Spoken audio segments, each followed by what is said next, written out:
Salut la gang! Bienvenue à Radio B52, le podcast qui bombarde à Québec. Night Train au micro. Alors, sans plus tarder, on part ça avec le premier sujet. Les stationnements à Québec, dans la belle ville de Québec. Les parkings à Québec. Je pense qu'il n'y a pas personne à Québec qui vit à Québec, puis même les touristes qui passent à Québec, qui viennent visiter Québec en auto. Parce que même si on ne veut plus d'auto, on n'a pas le choix. Il va y avoir encore beaucoup d'auto, puis pour longtemps, parce que c'est une ville ici, les gens à Québec se promènent en auto. Ça ne pogne pas le système de transport en commun. Or, quand on veut aller dans un restaurant, quand on veut aller se promener à Québec, qui n'a pas sacré parce qu'ils n'ont pas de parking? Là, je vous entends là, tellement fort là, que j'en ai les oreilles bouchées. Il n'y a pas personne qui n'a pas sacré à un moment donné, assez souvent, contre le parking à Québec, parce qu'il n'y en a pas. Il n'y en a pas de parking. Il n'y en a pas, c'est pas compliqué. Et puis, quand il y en a, évidemment, les parkings, c'est rempli de parcomètres.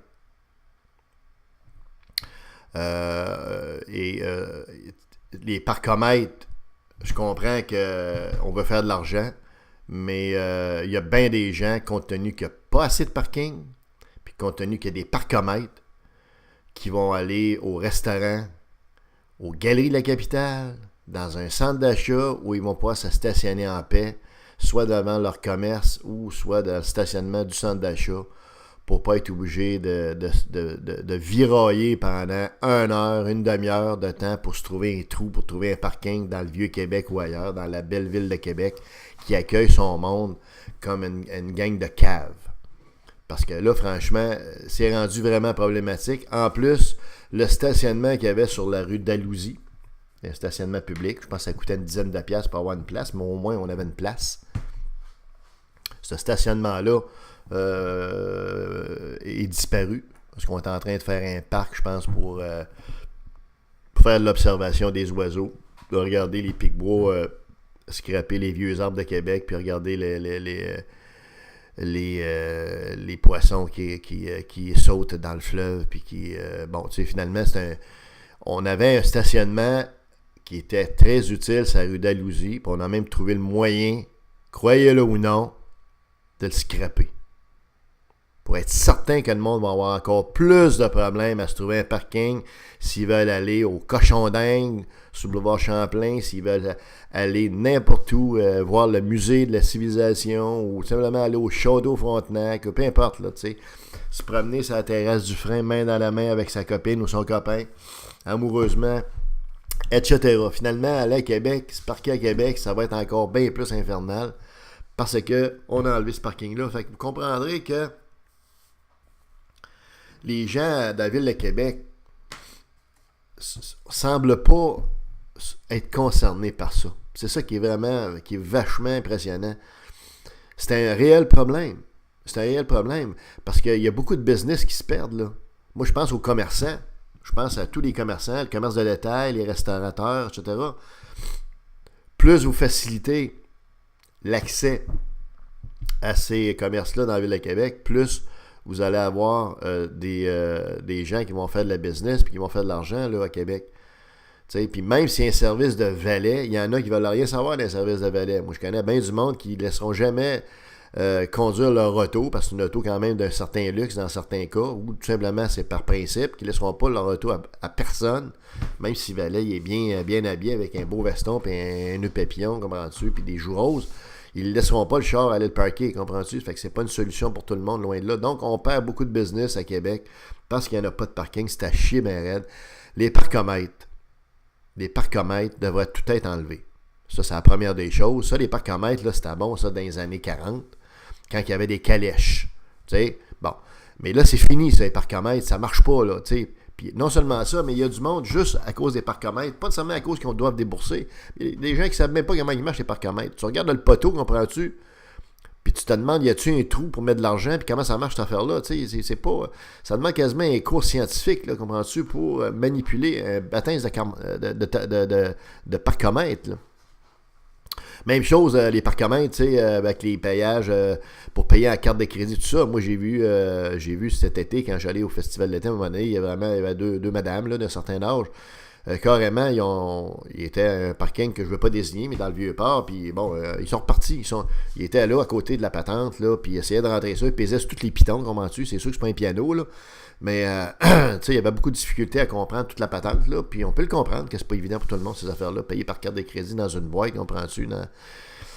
Alors, tu sais, c'est pas tellement jojo. Moi, je suis allé dans un restaurant pour un délicieux déjeuner au Vieux-Port l'hiver dernier, puis un beau dimanche matin, comprends-tu, là, par un temps formidable, là, moins 40, et puis je me suis stationné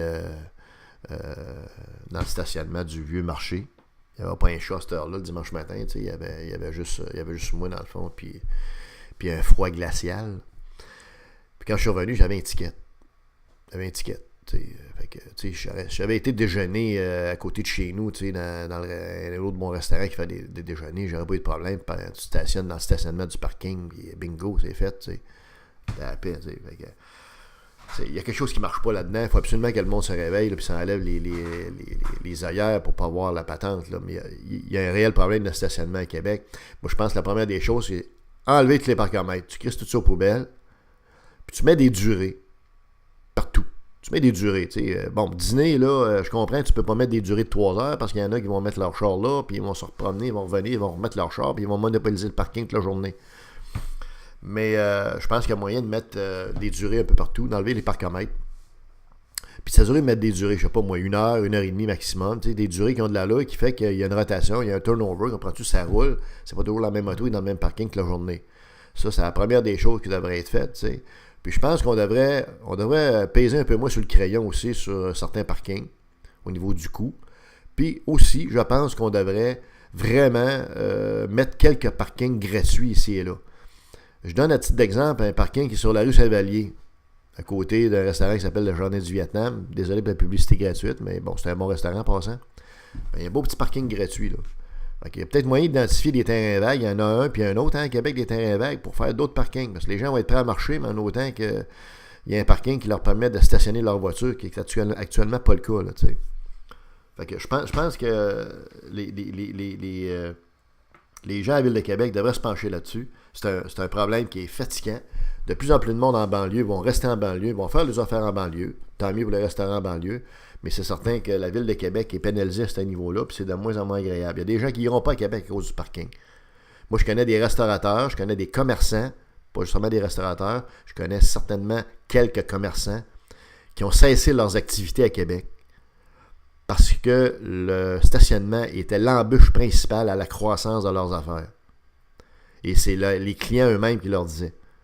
Moi, je ne reviendrai plus ici, là, parce que, gars, j'ai pogné une étiquette ici, j'ai pogné une étiquette là, je suis obligé de débourser, je sais pas combien d'argent juste pour me stationner. Puis la culture du stationnement à Québec, c'est pas comme à Montréal. À Montréal, ça leur dérange pas de payer 150$ un soir pour aller stationner leur bazou. Ici, à Québec, c'est pas pareil. Un, les gens veulent pas payer trop cher, puis deux, ils veulent être pas trop loin de leur stationnement. C'est comme ça. Ça fait partie de ce qu'on appelle la qualité de vie à Québec. Il faudrait que quelqu'un comprenne ça dans les fonctionnaires, puis dans la mairie à Québec. Parce qu'il y a définitivement un impact économique sur les gens qui ne viennent pas à Québec, puis il y a un impact économique aussi sur l'achalandage qui est en deçà de ce qui serait au niveau des commerçants. Puis il y a, troisièmement, des commerçants qui ont baissé les bras, qui ont levé le drapeau blanc, puis qui ont pris le clic, puis qui ont foutu le camp de Québec. Fait que pour toutes ces raisons-là, je pense que ça mériterait d'être regardé, d'être examiné, puis surtout sortir les parcomètres, comme je le disais d'entrée de jeu, c'est aberrant. En 2016, d'avoir encore des patentes de même, c'est plus de même que ça marche. À la limite, il pourrait y avoir un système informatisé qui gère, comme je le disais, les emplacements de stationnement. Ça se ferait assez aisément. Puis ça serait intelligent, puis ça permettrait d'avoir quelque chose qui est gratuit, mais quelque chose aussi qui a un roulement régulier, de façon à ce qu'il y ait beaucoup de monde, de plus de monde possible qui viennent à Québec. Voilà pour ce qui est du stationnement à Québec. On verra si quelque chose va se faire. On peut en douter, malheureusement, parce que ça dort au gaz. Deuxième sujet, les remparts de Québec. Les remparts de Québec et la Q. La Q, ça, c'est la Ligue de hockey junior majeure du Québec. La LHJMQ. Fait que si ça ne vous dérange pas, je vais dire la Q. Hein? La lettre Q. Ça va être pas mal plus rapide que de dire la LHJMQ. Alors, les Remparts de Québec, c'est une organisation prestigieuse. C'est une organisation qui a gagné beaucoup de championnats, qui a gagné, dans son histoire, les Remparts, c'est comme 2 cuvées, si on veut. Là. Il y a 2 périodes. La première période, la première cuvée, dans les années 70-80, c'était le temps de Guy Lafleur, d'André Savard, de Jacques Richard. Il y avait des joueurs là-dedans vraiment d'un talent exceptionnel. Ce club-là, ou cette cuvée-là, a gagné une Coupe Mémoriale. Et ça s'est terminé à un moment donné, je ne sais pas quand exactement, à la fin des années 70 ou au début des années 80. Il y a eu un time-out, puis après ça, il y a eu une deuxième cuvée. Les Remparts sont réapparus. Il y a eu une renaissance du club avec d'autres bons joueurs, les Éric Chouinard, les Alexander Radulov, Cédric Desjardins, etc. Les Remparts ont gagné une Coupe Mémoriale en 2006 sous la férule de l'entraîneur Patrick Roy. Donc, les Remparts ont gagné 2 Coupes Mémoriales. C'est un club qui est toujours très compétitif, historiquement.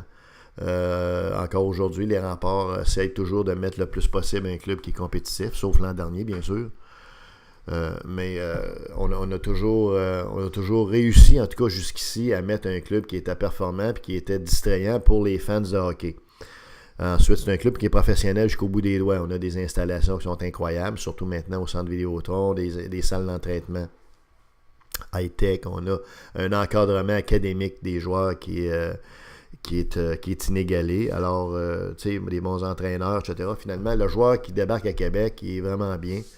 Peut-être trop bien, justement, parce que vraiment, l'organisation est professionnelle, pratiquement comme un club professionnel de la NHL. Alors, rien à dire là-dessus, c'est merveilleux.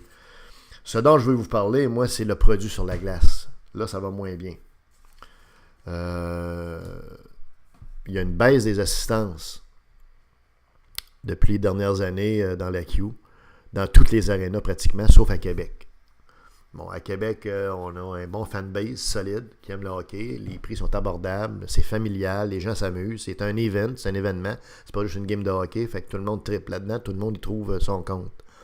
L'arrivée du centre Vidéotron l'an dernier a créé un engouement. Je veux dire, il y avait un effet de surprise. Les gens voulaient découvrir le centre Vidéotron, fait qu'on avait des crowds de 13-14 000, 17-18 000 même, une couple de fois. Fait que ça a été vraiment une belle année au niveau des assistances l'an passé pour les Remparts. Et souhaitons que ça continue.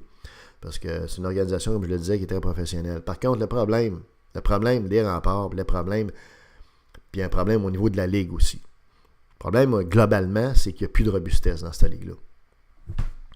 On a du hockey soft, du hockey mou, du hockey de fillette, du hockey qui est sans intensité, ou très peu d'intensité, très souvent.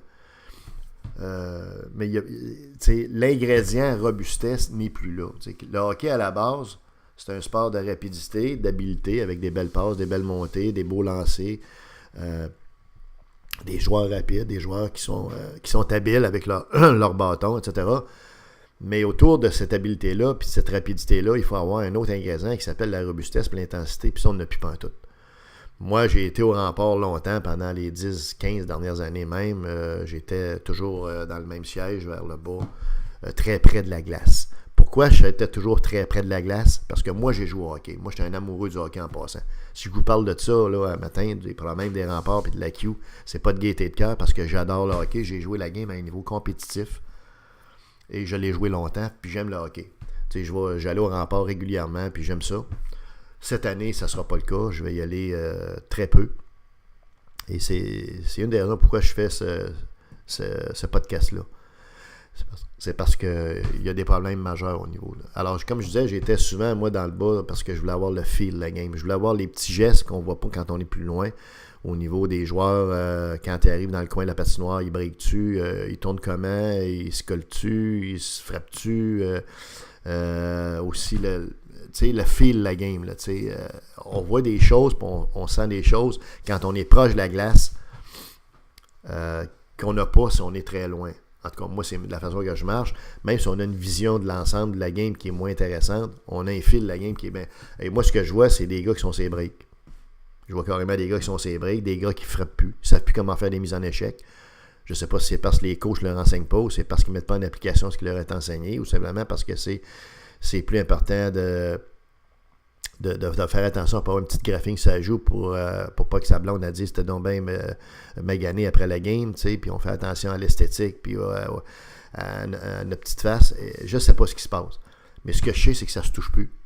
Ça ne se frappe pas. Quand il y a une mise en échec importante dans une game, on croirait que la Ville de Québec va lever en l'air parce que, à la base, le problème, c'est ça, là, c'est que c'est encore plus un problème à Québec qu'il n'y ait plus de robustesse parce que, historiquement, à Québec, que ce soit pour les Remparts, que ce soit pour les Nordiques de l'AMH, que ce soit pour les Nordiques de la NHL, les gens ont toujours aimé les gars qui travaillent, les gars qui frappent, les clubs travaillants, les cols bleus, qui saignent le nez, comprends-tu, qui se salissent les mains dans le coin de la patinoire, les coups d'eau, qui jettent les gants de temps en temps. Tu sais, c'est ça que je aime à Québec encore plus. C'est une ville où la fanbase est très intense, puis où les gens aiment les gars travaillants. On aime mieux avoir un gars qui est journeyman, qui est moins talentueux, mais qui va forcer, puis qui va pousser, qui va donner des solides mises en échec. Je parle pas de bataille, moi, quand je parle de robustesse, en passant. Oui, on peut jeter les gants de temps en temps. Il n'y a rien qui empêche deux gars forts de se fresser dessus. De toute façon, les arbitres sont rapidement présents maintenant pour les séparer. Il n'y a rien contre les batailles. Mais quand je parle de robustesse, moi, je parle de robustesse, de bonne mise en échec puis d'intensité dans le jeu là, sur une base permanente de tous les joueurs du club. Là. Et c'est pas le cas. Puis les gens de Québec sont friands de ça. Je le répète, moi, j'entends des commentaires, surtout dans les dernières années. Ça se touche plus. Il y a des parties vraiment là, où les gars, là, je veux dire, il y en a, là, ils patinent en rond, tu sais, comme des vrais chevreuils. Ils doivent être étourdis après la game parce qu'ils ont patiné en rond, mais ils n'ont pas touché à personne. Puis personne n'a pu leur toucher, mais ils vont trop vite. Tu sais, je caricature, là, mais c'est pas mal ça. Là. Fait que les gens, là, ils veulent. C'est pas le produit qu'ils veulent. Là. Il y a un problème avec ça. Il y a un sérieux problème. Là. Moi, comme je vous dis, j'étais un maniaque de hockey, puis je n'irai pas cette année, sauf je vais aller à quelques parties, puis surtout des parties éliminatoires. Mais c'est fini, là. Je veux dire, pour l'instant, je vais regarder s'il y a moyen des changements dans le club. Puis, c'est pas juste la faute des Remparts. C'est la faute de la Ligue aussi. La direction de la Ligue a passé des règlements au niveau des batailles. Pas plus que 10 batailles. Après 10 batailles, t'as quasiment un fichier criminel là, à la Ville de Québec. Tu sais, je caricature encore, mais ça n'a pas de bon sens, là. Et ce qui est vicieux là-dedans, l'effet qui est induit et qui est vicieux d'avoir légiféré ou réglementé les batailles à une limite de 10, c'est que ça a un effet sur l'ensemble du style des clubs. Il n'y a plus personne qui se touche. C'est que ça a un effet sur la robustesse. C'est qu'en réglementant les batailles, tu as, je dirais, réglementé la robustesse, puis c'est le signal que tu donnes, c'est touchez-vous plus, les boys. OK, textez-vous pendant les games, envoyez-vous des becs, je sais pas trop quoi, mais là, c'est rendu, ça n'a pas de bon sens, là. Puis ça, c'est la Ligue junior majeure du Québec qui n'a pas aidé, là. Gilles Courteau, à la tête de ça. Son temps est fait, lui, là. C'est time is up, là, Gilles. Là. C'est un gars qui est excellent, là, qui a fait beaucoup de belles choses. C'est un bon grand-père, je suis certain, un bon père. C'est un gars qui est là depuis le 19e siècle, qui est là depuis le 20e siècle, à la tête de la Ligue. Je pense qu'à un moment donné, quand ça fait 20, 25 ans, 30 ans que tu es dans une place, tasse-toi donc, puis laisse dans la place à quelqu'un qui a des idées nouvelles, puis qui va peut-être mettre ça au goût du jour. Actuellement, Gilles Courteau, puis les dinosaures autour de lui, qui s'appellent les gouverneurs, sont en train de tuer la Ligue, là. Parce que, tu sais, et le meilleur indicateur, je le répète, c'est la baisse des assistances dramatiques dans plusieurs villes, là. On n'en parle pas de ça. Ce que je vous parle là, entendez-vous ça? Très peu. Très, très peu. Et ni à RDS, ni dans les radios traditionnelles de mon oncle, nulle part, là. Mais le produit de la Ligue, la Q, est en pèse, est dans un état lamentable. Il faut que quelqu'un se réveille à la tête de la Ligue. Ça prend un changement au niveau de la gouverne de la Ligue. Là. Ça prend du sang neuf. Tasse-toi, là, Gilles. Tasse-toi, son temps est fait, là. Berce tes petits-enfants, là. Trouve-toi une berceuse, puis, ou amène-les dans ton condo à quelque part, je sais pas, là, mais fais quelque chose, tu sais. Il faut absolument que la Ligue se réveille. Puis les Remparts, du côté des Remparts même, je pense qu'on pourrait faire quelque chose aussi, là.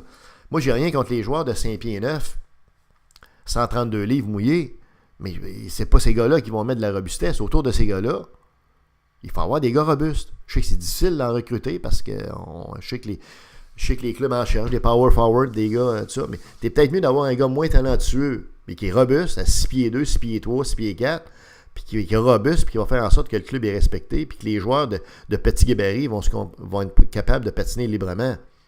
Mais actuellement, là, c'est pas le cas. Là. Les Remparts, là, depuis plusieurs années, repêchent des joueurs de 5 pieds 8, 5 pieds 4, 122 livres. On est un club qui est poli, qui est propre, qui est cute, qui est beau.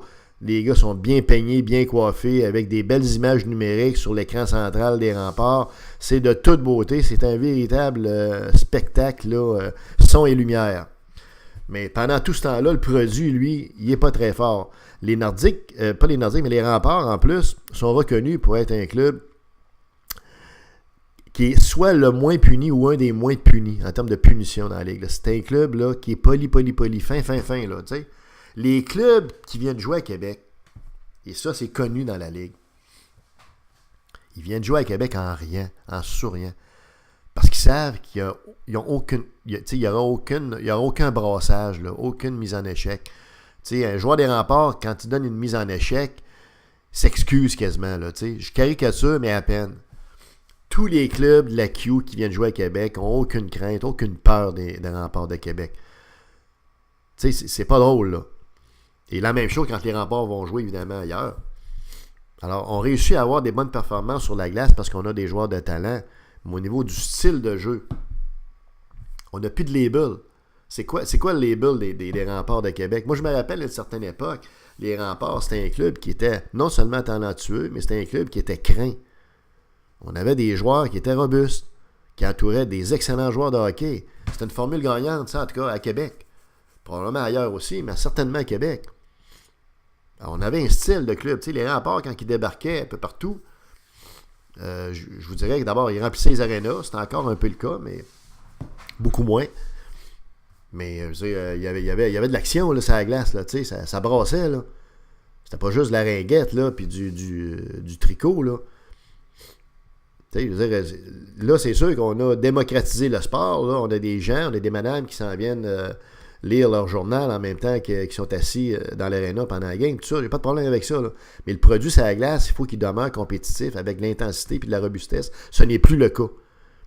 On n'est pas capable de dire c'est quoi le label puis c'est quoi le style des Remparts. Êtes-vous capable de me le dire, vous? Tu sais, ça frappe pas. On dirait que les gars ne savent plus comment donner de mise en échec ou ils n'en donnent pas, en tout cas. On a des joueurs talentueux, des joueurs d'avant talentueux. On a quelques joueurs talentueux. À la défense aussi, on a quelques joueurs talentueux. Mais des défenseurs, je le répète, ça ne touche pas à personne. Ça, je peux vous le dire parce que je suis proche de la glace. On a des bons gardiens. Ce qui fait qu'au total, on a toujours un bon club. Mais le produit sur la glace est vraiment beaucoup moins intéressant. Je ne sais pas pourquoi, j'ai donné des raisons. Le coach Philippe Boucher est un bon coach. Philippe Boucher lui-même, comme joueur dans la NHL, est un gars qui a eu une carrière exceptionnelle. C'est un bon joueur de hockey. C'était un joueur défensif. C'était pas un enforcer. Là, c'était pas SWAT team. Là, Philippe Boucher. C'était pas le gars qui cherchait le trouble. C'était pas le gars qui droppait les gants. C'était pas le gars qui défonçait par mise en échec un joueur adverse dans la bande. Là. C'était un gars qui accotait son gars, etc. Donc, c'était un bon gars. C'était un bon joueur. Est-ce que son style comme joueur, beaucoup plus technique, beaucoup plus défensif, influence le style de jeu qu'on donne aux remparts, notamment aux défenseurs des remparts? J'en sais rien. C'est une possibilité aussi qui explique ça. Mais je crois que Philippe Boucher voit bien que le produit sur la glace n'est pas assez intense et robuste. Je crois bien qu'il le voit parce que c'est un gars qui connaît son hockey. Je veux dire, il ne faut pas ramener ça juste au coach des remparts. Mais le coach des remparts et l'organisation des remparts devraient faire quelque chose pour essayer d'avoir un produit beaucoup plus explosif sur la glace en termes d'intensité et de robustesse. Ça manque énormément. Ça manque énormément, tu sais. Il faut avoir des gars comme Mathieu Boucher qui sont des joueurs de talent exceptionnels, des joueurs qui sont le fun à voir jouer. Puis ça en prend des bons joueurs à la base. Mais il faut avoir autour de ça d'autres joueurs. Alors voilà, c'était pour ce qui est des Remparts de Québec. Moi, personnellement, je n'irai pas beaucoup cette année, comme je le disais. Puis au niveau de la Ligue junior, de le hockey junior majeur du Québec, il va y avoir des décisions à prendre, c'est certain, parce que le produit est en déclin, ça baisse. Puis même si Québec va bien au niveau des assistances, il va peut-être y avoir une baisse aussi cette année au niveau des assistances, bien que je ne le souhaite pas, parce que je souhaite juste du succès aux Remparts puis à la Ligue. Mais ça va pas très très bien.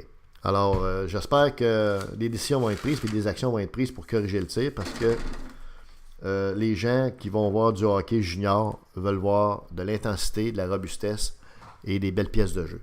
Actuellement, on n'a pas de robustesse, on n'a pas d'intensité à toutes les games. Même des fois, on n'a pas du tout. Et ça, c'est inacceptable. Deuxième sujet, je voudrais parler de la ville de Saint-Augustin. Bon, la ville de Saint-Augustin fait la manchette de temps en temps depuis une couple d'années. Parce que on retrouve une situation là, assez difficile au niveau financier, au niveau des finances de la ville. La ville de Saint-Augustin, personne n'en parle trop de ça dans les radios de mon oncle, puis publiquement, parce que c'est une petite ville de 10-15 000 personnes. C'est pas la grosse ville de Québec, c'est pas Montréal, c'est une petite ville. En plus, c'est une ville qui se situe dans un comté au provincial qui n'est pas un comté du Parti libéral du Québec, qui est au pouvoir actuellement, qui dirige le gouvernement. C'est un gars de la CAQ qui est là, puis tu sais... mais indépendamment de tout ça, la ville de Saint-Augustin, actuellement, est en difficulté, puis c'est un bordel, là. Et ça devrait être beaucoup plus, je dirais, connu ce qui se passe. Vous savez, en résumé, la ville de Saint-Augustin a deux problèmes. Un, d'un côté, une administration de la ville, surtout au niveau de la gestion financière, qui est à redresser, qui a été de piètre qualité dans les récentes années en particulier. Donc, du côté de l'administration interne, il y a un shakeover à faire. Puis de l'autre côté, la ville fait face à une taxe d'agglomération qui a augmenté dans les 7-8 dernières années de façon importante, de façon inexplicable jusqu'à un certain point. Et une taxe d'agglomération qui égorge la ville financièrement. Alors ça, c'est les deux principaux problèmes actuellement auxquels fait face la ville de Saint-Augustin. Fait que t'es vraiment, tu te tournes à gauche, c'est pas beau, tu te tournes à droite, puis c'est pas beau non plus, vers la ville de Québec, puis sa taxe d'agglomération. Et pour mettre la cerise sur le sundae ou sur le gâteau, on a un conseil de ville qui est dysfonctionnel, qui fonctionne mal. Pourquoi? On va faire une petite histoire rapide. La ville de Saint-Augustin a été dirigée pendant très longtemps par un maire qui s'appelait Marcel Corriveau. Ce monsieur-là a pris sa retraite, a quitté ses fonctions pour des raisons soi-disant de santé. On lui souhaite d'être heureux et d'être en santé, mais c'est ça qui est arrivé il y a peut-être 1 an et demi. Il a quitté. Il a quitté également parce que je pense que il y en avait ras-le-bol. C'était difficile à soutenir là, les relations, puis affronter le maire de Québec, c'est pas c'est pas facile, là, affronter ce gars-là. Je pense qu'il était un peu usé à la corde, M. Corriveau, puis également, une autre raison, je crois, c'est les décisions qui avaient été prises dans les récentes années. Vous savez, Saint-Augustin a investi dans des infrastructures, notamment un complexe multifonctionnel au niveau sportif, je pense qu'il est à la hauteur de 30 millions, 40 millions. Peu importe. Mais la ville a dépensé au-delà de ses moyens, très au-delà de ses moyens, ce qui n'était pas le cas avant. Traditionnellement, la ville de Saint-Augustin, c'était une ville où les taxes foncières étaient les plus basses, les taxes municipales étaient les plus basses, où vraiment il y avait une gestion financière rigoureuse, les coûts étaient contenus et tout ça. C'était intéressant de venir à Saint-Augustin parce que c'était une ville qui était bien administrée, bien gérée. Même si quand tu sors sur le boulevard Charest, à partir de Saint-Augustin, le complexe G à peu près 1 pouce de haut, ça ne te dérange pas parce que tu te dis, regarde, j'ai une belle qualité de vie, il y a des arbres, les gens sont cool, puis le compte de taxes, je le répète, était beaucoup plus bas que tout le monde, sans exception, que Sainte-Foy, que Québec, que Beauport, nommez-les.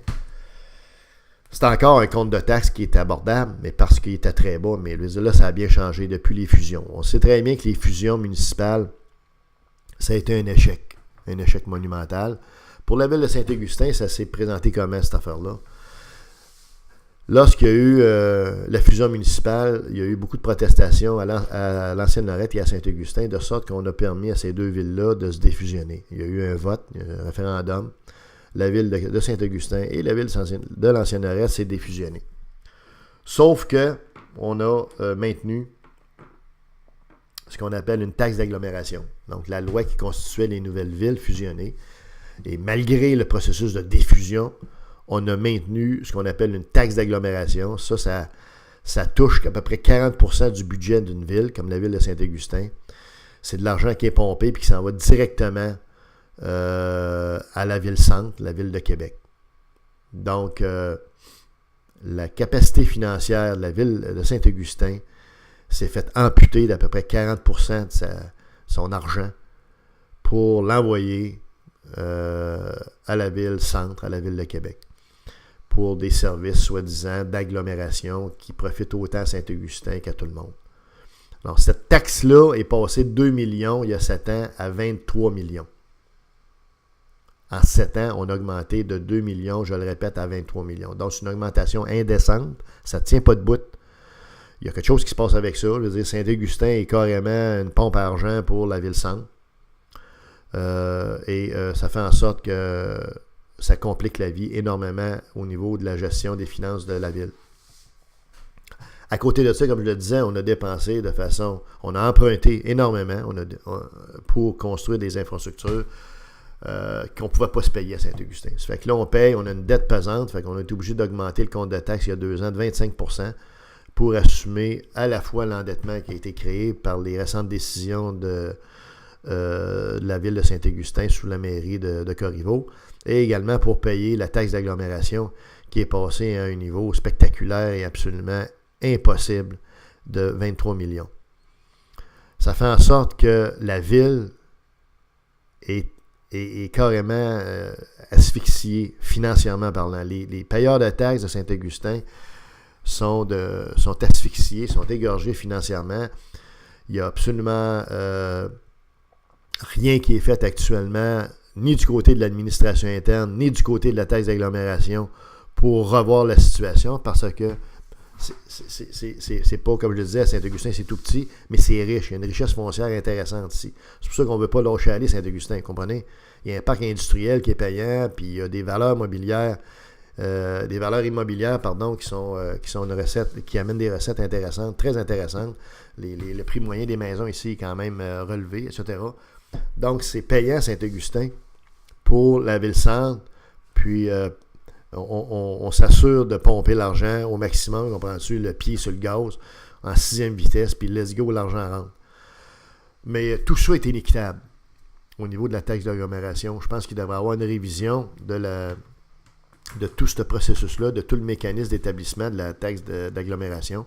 Je pense qu'au niveau du gouvernement du Québec, on devrait prendre en compte là, que c'est complètement injuste et inéquitable ce qui se passe pour Saint-Augustin et nécessairement pour l'ancienne Lorette. Peut-être pour d'autres villes aussi.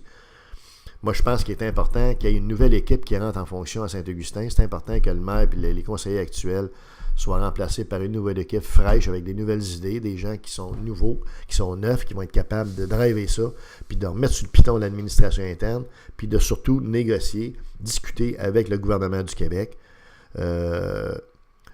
pour alléger le fardeau de la taxe d'agglomération, parce qu'à ce rythme-là, je veux dire, la ville de Saint-Augustin va faire faillite là, dans quelques années. Ça n'a aucun sens, là. Aucun espèce de sens. Si au moins la taxe d'agglomération, qui est passée, je le répète, de 2 à 23 millions, si au moins il y avait eu une amélioration des services, mais c'est le contraire. Les services, depuis les fusions, ont diminué en termes de qualité. On avait un meilleur service de proximité quand on n'était pas fusionné, quand il n'y avait pas eu de fusion, quand il n'y avait pas cette espèce d'affaire-là de taxe d'agglomération. On a encore une bonne équipe de travailleurs à Saint-Augustin, mais il reste que il y a eu, les services ont diminué, ça coûte cher. Le service de police qui est délégué à la Ville de Québec coûte cher, etc. Il n'y a rien de mieux, là. Tu sais, quand le coût d'un service augmente, puis vous vous dites, ben ouais, mais ça a amélioré telle chose, mais le déneigement se fait plus rapidement, les ordures, ça se fait plus fréquemment, on a plus de services au niveau de la bibliothèque pour le monde, les activités de loisirs, etc. Tu sais, quand vous voyez une amélioration de la prestation de service de votre ville, ben vous dites, bon, ben écoute, ça vaut la peine de payer un peu plus cher de taxes, parce que je me dis, bon, regarde, j'en ai... Mais là, c'est pas le cas, là. C'est pas vers en haut qu'on s'en va au niveau des services, c'est vers en bas. La seule affaire qui va vers en haut, c'est le coût. Les taxes, puis la taxe d'agglomération, puis les taxes municipales payées par les payeurs de taxes étranglés Saint-Augustin. Fait que là, et donc, il faut qu'il y ait absolument une discussion qui est faite au niveau du gouvernement du Québec. Parce que vous comprendrez comme moi que la taxe d'agglomération, c'est pas en discutant avec la ville-centre, avec les sympathiques personnages qui sont à la ville-centre de Québec, que vous allez aboutir à un résultat avantageux pour la ville de Saint-Augustin, parce que tout ce que la ville-centre veut, c'est pomper le plus d'argent possible. Et de toute façon, le législateur de cette taxe d'agglomération-là, c'est le gouvernement du Québec. Donc, c'est avec le gouvernement du Québec, le ministre des Affaires municipales, puis je pense le PM, ultimement, qu'il devrait y avoir des discussions pour essayer de trouver un compromis pour alléger le fardeau financier de la ville de Saint-Augustin par rapport à cette taxe d'agglomération-là. Ça n'a pas de bon sens, là. Saint-Augustin, je le répète, c'est une petite ville rurale. Vous passerez à Saint-Augustin. Quand vous passez en auto à Saint-Augustin, là, calculez le temps. Là. C'est à 138, vous rentrez à Saint-Augustin, puis vous ressortez au bout d'à peu près 2 minutes. Là, vous venez de passer dans le centre-ville de Saint-Augustin. Le downtown de Saint-Augustin. Comprenez? Fait que, tu sais, je veux bien croire qu'il y a un parc industriel qui est intéressant, qui est même payant. Mais, je veux dire, Saint-Augustin, c'est une ville rurale. C'est peu de monde, là. Puis, on se fait carrément, les gens se font carrément égorger financièrement. Fait que je pense qu'il devrait y avoir... ce qu'on peut souhaiter aux gens de Saint-Augustin, c'est qu'en 2017, il y a une nouvelle équipe qui rentre, comme je le disais, puis qu'on fasse le ménage au niveau interne, au niveau de l'administration, qu'on essaie de voir à geler ou même à diminuer les taxes, qu'on essaie de contenir les coûts, qu'on essaie de revoir la dette, l'échelonnement de la dette pour que ça pèse moins financièrement sur les gens, qu'on essaie d'avoir un nouveau deal, un nouveau plan Marshall, si on peut dire, avec le gouvernement du Québec pour la taxe d'agglomération qui est indécente, qui n'a aucun bon sens, aucune commune mesure, qui apporte absolument rien, sinon un étranglement financier de la ville.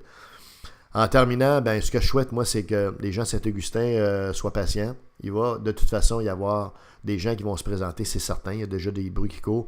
Mais il faut absolument que toute la vieille garde, la vieille garde qui est là, soit remplacée par du sang neuf au complet. Et même les gens, les aspirants là, qui sont là à tous les conseils de ville depuis 10-15 ans, puis qui se promènent avec leur plus beau jewel, là, puis qui vont se présenter, c'est pas eux autres qui vont changer quoi que ce soit là-dedans. Là. Ça prend du sang neuf à Saint-Augustin. Puis j'espère qu'il va y avoir du bruit un peu par rapport à mon podcast, suite à mon podcast, parce que le gouvernement du Québec, ça va le moindrement d'éthique, puis le moindrement d'écoute, puis gronder, il ferait quelque chose, tu sais. Actuellement, on a un député qui s'appelle Sam Hamad qui vit dans le comté, qui fait rien. Le député Kerr, en dessus de la CAQ, je ne sais pas s'il fait de quoi, mais en tout cas, ça ne fait pas trop de bruit. Et pourtant, la ville de Saint-Augustin, ça devrait être un dossier qui est très, très hot parce que c'est pas juste Saint-Augustin qui ça touche. Il y a d'autres villes qui sont dans la même situation, qui sont mal prises, fait que ça pourra faire école pour d'autres situations semblables. Parce qu'en bout de ligne, ce qu'on veut, c'est de l'équité fiscale. Hein? C'est pas d'autre chose que ça. On veut faire notre part, mais on veut la faire dans une proportion qui est normale en fonction de la capacité de payer les citoyens. Voilà, c'était le deuxième sujet. C'est la fin du podcast. J'espère que ça vous a plu. C'est Night Train qui vous parle. Alors, à la prochaine. Salut!